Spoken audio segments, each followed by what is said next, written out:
ஐயா, அனைவருக்கும் வணக்கம். ஐயா! வணக்கம், வணக்கம். இருக்கட்டும். நேத்து உடம்பு அதிகமா இருக்குறேன்னு சொன்னீங்க. எங்க வீட்ல எங்க பேத்திக்கு பார்த்தீங்கன்னாங்க, உடம்பே இல்லைங்கய்யா. வயசு வந்து 12, 13 வயசு ஆச்சு. இன்னும் ஓமக்குச்சி மாரியே இருக்குதுங்கய்யா. அ அதுக்கு ஒரு வைத்தியம் சொல்லுங்களேன். பரவாயில்ல. நேத்து வந்து உடம்பு இளைக்கிறதுக்கு வைத்தியம் சொன்னேன். இன்னைக்கு உடம்பு ஏறுறதுக்கு வைத்தியம் சொல்றேன்.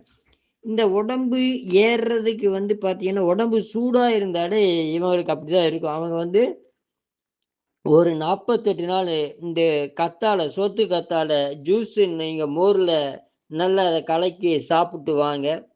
அதுபோக ஒரு 2 முறை சொல்றேன். ஒரு முறை ரொம்ப ரொம்ப ரொம்ப சிம்பிளானது தான். எளிய முறை தான். ஒண்ணும் இல்ல. 1 கிலோ நல்ல எள்ளு வாங்கி சுத்தம் பண்ணீங்க. அத லேசா பொன்னிறமா வறுத்து, அ அ நல்ல அ உரல்ல போட்டு இடிச்சு பவுடரா வச்சுக்கோங்க. அது கூட கருப்பட்டி, பனங்கருப்பட்டி சேர்த்து ஒரு 120 உருண்டையா புடிச்சுக்கோங்க. எவ்வளவு? 120 உருண்டையா புடிச்சுக்கோங்க. எள்ளுருண்டை அப்படின்னு பேரு. இத காலையில 1, சாயந்தரம் ஒரு 6 மணிக்குள்ள 1 நல்லா மென்னு சாப்பிட்டு வந்தீங்கன்னா, உங்களுக்கு உடம்பு நல்லாவே ஏறும்.